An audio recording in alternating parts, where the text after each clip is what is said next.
Om Nahum, Conciencia uno.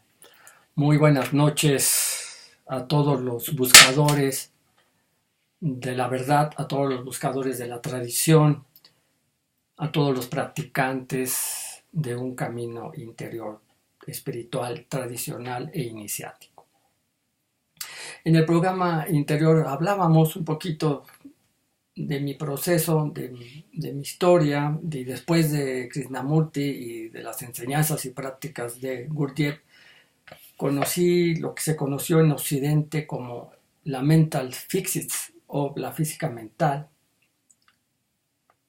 Tibet secreto de Dingle May.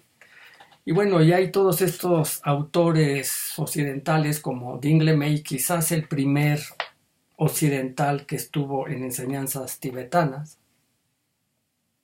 1909, en Ladakh, en un monasterio tibetano. Después vendría Alejandra de Vinil, después vino Evan Wentz, Lama Anagarika Govinda.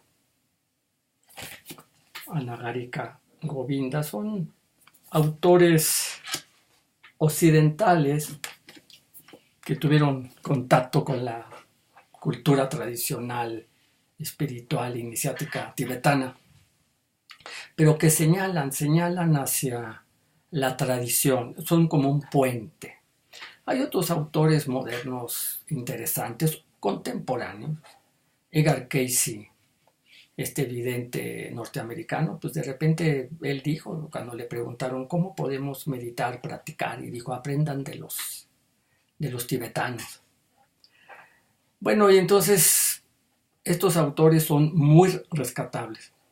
Hay otros que definitivamente están fuera de lo que es la tradición y son resultado de un mundo antitradicional, mundano, profano, desacralizado, e inclusive de repente estas civilizaciones pueden ser contratradicionales y contra iniciáticas.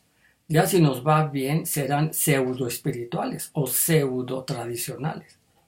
Y este mundo moderno en que nos tocó vivir, pues está influenciando inclusive a las mismas tradiciones. Están siendo contaminadas y muy atacadas en su cosmovisión por este mundo moderno. Y el Dalai Lama ha intentado que este mundo espiritual tradicional y la ciencia contemporánea no se repelen, sino que se ayuden en lo que se viene. Y decíamos la semana pasada de René Guénon, miren, ese es el libro de la crisis del mundo moderno, ¿se acuerdan? Que se los comenté y quisiera retomar por ahí. Y también habíamos dicho El reino de la cantidad y los signos de los tiempos. Dos libros que son bien importantes para leer, conocer en este mundo que nos tocó vivir. Y antes de entrar a su cosmovisión de la tradición, quisiera yo leerles algo de Crisis de un mundo moderno. Cuando véanlo así, y de repente vamos a usar un lenguaje quizás no tradicional y que René Guénon me perdone, pero tratando de dar a entender. Las culturas tradicionales, lo que está en el centro de su cultura, de su civilización, es el espíritu, la divinidad, esta verdad que está ahí, ya está ahí, esta unidad, este uno, que le podemos llamar de diferentes formas. Y todo gira alrededor de eso. Y necesitas un maestro, necesitas una enseñanza que se ha ido transmitiendo de maestros a discípulos. Necesitas que un maestro te inicie, que un maestro te guíe. Necesitas una enseñanza tradicional a través del tiempo. Los Drikung Kagyupas, donde estoy yo, tienen 801 años. El budismo tibetano ha de tener 1200 años. Y de repente de ahí bajó en este Kali Yuga, ¿se acuerdan? Estamos en el momento sombrío de la época sombría. Y este Kali Yuga se quita lo trascendental, esta unidad en la visión de qué es la realidad del cosmos, y se nos olvida esta verdad que está ahí, ya plena, iluminada, clara, y se pone al ser humano, y de ahí surgen todo lo que conocemos como humanismo. Y la medida de toda la vida y de todos los conceptos es alrededor del ser humano. El ser humano, el hombre, sería la medida de todas las cosas. Pero todavía caemos más hacia la materialidad, hacia la multiplicidad en este Kali Yuga, y luego se quita el ser humano y se pone el dinero, que es una abstracción. El dinero es un concepto humano y un arreglo entre humanos, no es algo que produzca la naturaleza, el cosmos, ni tampoco es algo que los seres humanos lo hagan para usarlo para algo, por ejemplo, un reloj para marcar la hora, un teléfono para hablar, sino que el dinero es una mercancía que sirve para intercambiar otras mercancías, pero en sí pues no es nada, es un acuerdo humano, es una abstracción. Y ahora eso es el centro y todo gira alrededor de eso. Y esa es la medida de todas las cosas. En esta parte del humanismo, por ejemplo, en la Grecia, pues lo más importante era los coliseos donde se llevaban los deportes. Los deportes eran juegos sagrados todavía. Los teatros, estos eran los grandes, los palacios de los césares o de los reyes. En las tradicionales, en las culturas tradicionales, lo más importante es una estatua del Buda o un templo o una catedral en la Edad Media. Eso era el edificio principal. Ahora el edificio principal es donde están los corporativos, los bancos, el World Trade Center, etcétera, etcétera.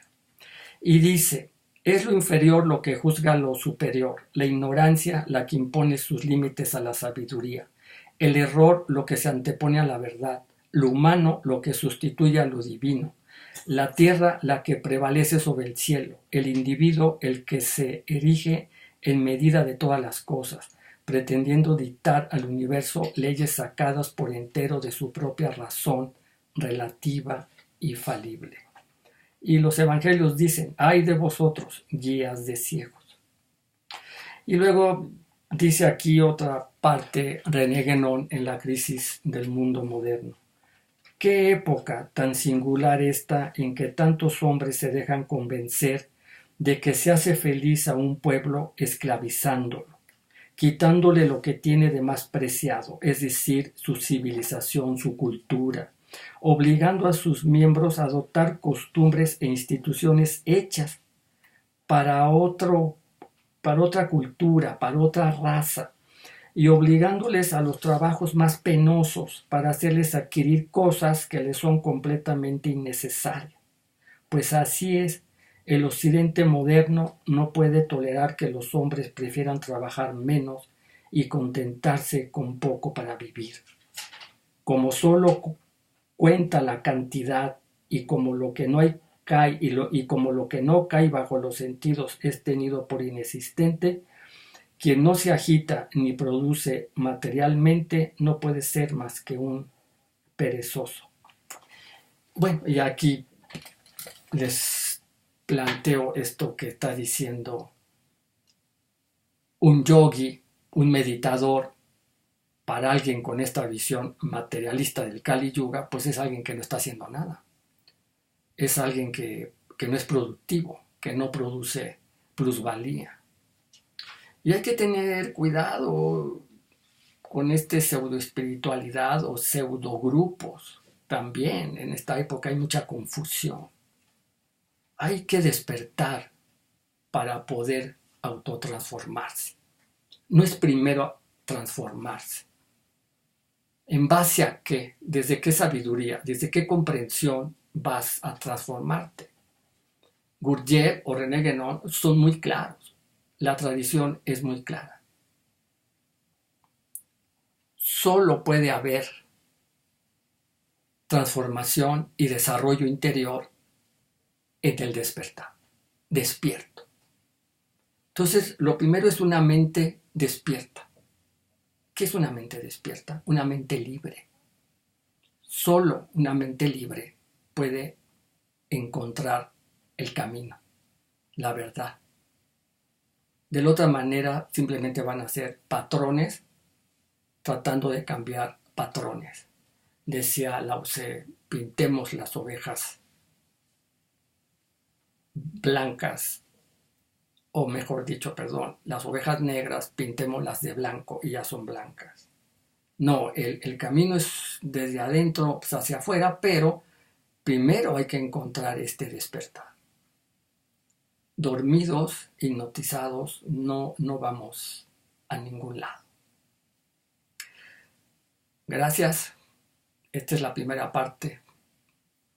Pronto tendremos la segunda parte y seguiremos comentando esta visión. Aquí vamos a apoyar a la tradición y usaremos maestros modernos para que nos ayuden. Les recomiendo este libro, Colapso, Capitalismo Terminal, de Carlos Taibo.